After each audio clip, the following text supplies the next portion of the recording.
Please let me know if you can see it. Yes, we can see it. Perfect, thank you. Well, thank you so much again for inviting me and other colleagues from ParlAmericas to this amazing conference on digital transformation. So we're so pleased to be here. And as you mentioned, I'm gonna present briefly about the roadmap towards legislative openness 2.0 that was approved and launched last March this year. So just to start, I would like to start my presentation just to mention just a little bit about ParlAmericas. I know my colleagues during this morning had also shared about that, so I'll be quick.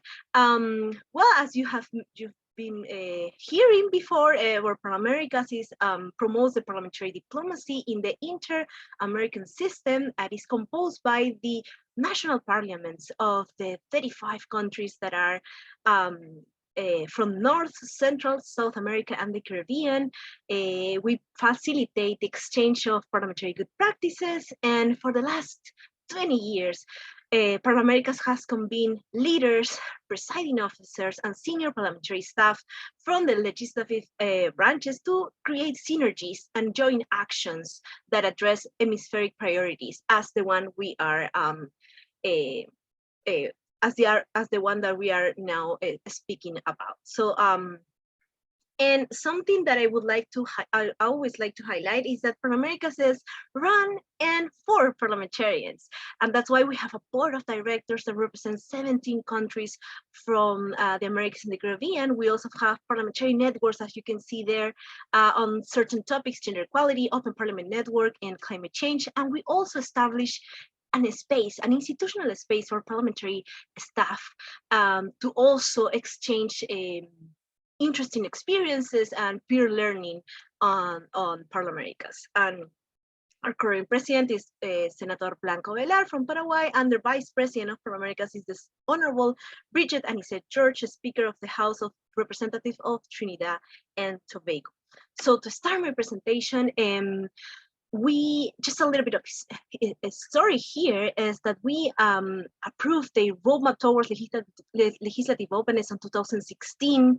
That it was a co-created effort with CSOs throughout the region, parliamentarians, parliamentary staff, who ended up deciding what is open parliament, why it's important, what are their pillars. And now, mostly last year, we had a process of updating that that roadmap that was, I mentioned, adopted in 2016. So roughly for more than 5 years, and to provide and to make sure that it also includes new perspectives and key topics to be addressed by parliaments, considering also that parliaments in the Americas and the Caribbean has been adopting action plans and commitments on open parliament. Actually, because of that that priority that different parliament has been pushing on this topic, we are the leader region, or we are acknowledged as being the leader region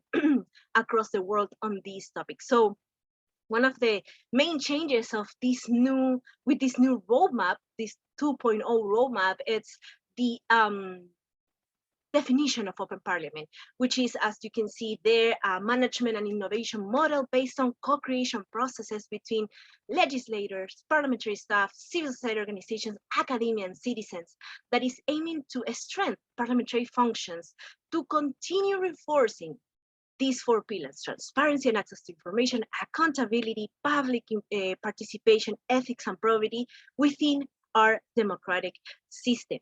Here is just a little bit briefly how we ended up with this new version of the roadmap, which include a co-creation interparliamentary meetings, as you can see, online survey and public online consultation and approval by our network of open parliament in ParlAmericas. So one of other things that it's important to highlight is that the roadmap not also provides what is open parliament, these for pillars, but also mentions and highlights what are key considerations for next possible commitments or initiatives or action plans that the parliament can undertake to keep promoting this agenda. So in that, we developed this consideration for each pillar: transparency, accountability, and so on. And under transparency, we had a specific section on digital transformation and innovation that I wanted to share with you more in depth. So one of the first considerations on that section was more about or related to promote and adopt or update open data policies, allowing parliamentary information to be used, reused, and distributed by any person in any format in compliance with principles of the International Open Data Charter. So this is also that has been already moved forward or advanced throughout the region. Here, there are just a couple of examples. Of course, Argentina, we have on the right with the Open Parliament portal of the Chamber of Deputies of that country that includes, as you can see, laws, parliamentary committees, sessions, bills, votes, among others. And of course, I cannot forget, of course, of Brazil, that Câmara dos Diputados have their own also open portal, so that Paraguay, Costa Rica, Peru, Ecuador, Argentina, and so on, they've been developing these important portals or policies to promote transparency with an eye on how we make this data more accessible. But that not only ends with that. Something that parliamentarians and parliamentary staff and CSOs that participated in the process of review and updates of the roadmap, this 2.0 version, is that it is also important, or it go in hand, that promoting open data portals has to also promote activities, initiatives to encourage the public use of that data, of that open data, with hackathons, visualizathons, datatons, in order to also establish better channels to collaboration between citizens and parliament. On that regard, well, of course, we have the Laboratorio Hacker, the Cámara dos Diputados. Also, we have Chile, Argentina, has been also developing these hackathons, or civil society organizations. Peru too has been also pioneering and being part of those initiatives as well. And also, and having more, this is more even related to digital transformation, is something that we've seen and experienced because of the pandemic, is how the parliament needs to modernize and advance on the digital agenda. So one of the things that it was included in this roadmap is now also what you can see here, that is trending in digital innovations. So the parliamentary administration and processes can proceed in an easy way, and of course taking into consideration that the pandemic, then of course putting in place virtual sessions for parliamentarians to keep doing their mandate, which is in this case important, and it is really important for our democracy.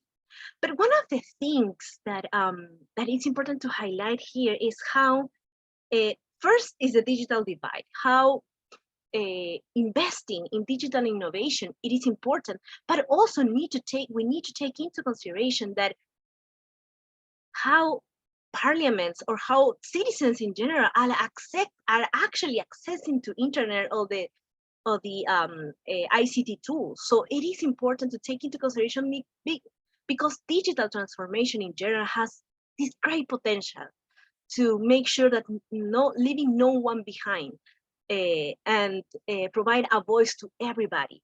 So then we need to also make sure that this agenda is promoted, having into consideration this aspect, so to not exacerbate what the inequalities that we've already been seeing, unfortunately, in our society.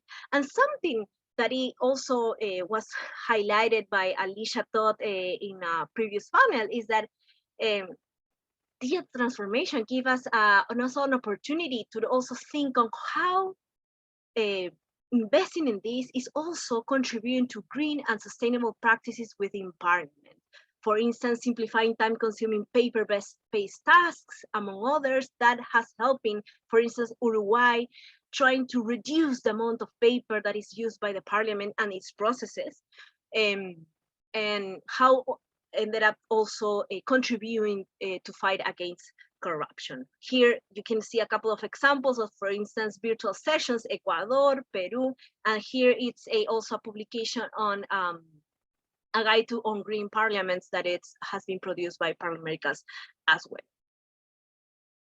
And the last and not least, in the last years, something that we've been seeing more and more is attacks to the websites of the Parliament. So something also important when we are talking about digital transformation and innovation is how we establish, promote, and consolidate cybersecurity laws, regulations, and policy to safeguard parliamentary information and protect digital tools from attacks. So it is important also that this not only it's for the IT teams or IT departments within the Parliament, but it's a work to be think and reflect for every single department and every single parliamentary offices in the Parliament. This has been also promoting, but for instance, here you see Chile and Brazil and some other parliaments that it has been already putting this as a priority, also having in mind that the pandemic, everything had to be virtual. So then it was really important to have a plan and consolidate and making sure that we have a clear path when it comes to cybersecurity. I just wanted to close my intervention, just got a couple of recommendations that we've been seeing within our interparliamentary meetings that we held in ParlAmericas and all the consultations and technical support that we provide to parliaments in this hemisphere. One of the things that has been highlighted is how important it is to secure human and financial resources for this. So to make certain reforms that, for instance, Chile or Brazil has been doing in order to move forward or transitioning into virtual cities, it is important then to invest in the departments on IT and in IT infrastructure to make sure that the Parliament has these important capabilities to actually move forward on this agenda. Also, last year at the gathering of the Open Parliament Network, we discussed this information, and during that discussions, it was also highlighted how digital tools also contribute to tackling disinformation. This is important because something that always is being emphasized within ParlAmericas activities is that how though digital transformation provides a great tools for making sure that the parliamentary data it's complete or more transparent than before. So this could be a really important thing to highlight when it comes to pushing forward on digital transformation. Of course, ongoing political support, and here I think it is also important to have a multi-parliamentary support, not only for certain offices or certain political parties, but throughout all the political spectrum that is represented in the Parliament. It is key to actually move forward on any issue, but especially in digital transformation. Also, something that that has been in the atmosphere, let's say, is how IT departments or IT offices within the Parliament has to change a little bit its role, not only to maintain and provide and make sure that the website is working, but also how to expand its mandates to make sure that this is not only to provide technical support, it is also to innovate within the Parliament. It's something that Brazil has a lot of lessons learned to show us, and I know some other countries like Argentina has now a department on this, having in mind this point. So it is important to maybe make this shift on these IT offices to make sure that they are more responding to new demands of the parliaments and the citizens as well. And of course, something that is key always to have is institutional support. Something that in ParlAmericas is clear is that the senior parliamentary staff or parliamentary staff in general supporting this agenda, it's key to make sure that it's sustainability over political cycles, right? So then it is really important to make sure that we include parliamentary staff on these discussions from the get-go. Well, I think that it's over. Thank you so much for your for listening to my presentation. Obrigada. And back to you, Luis.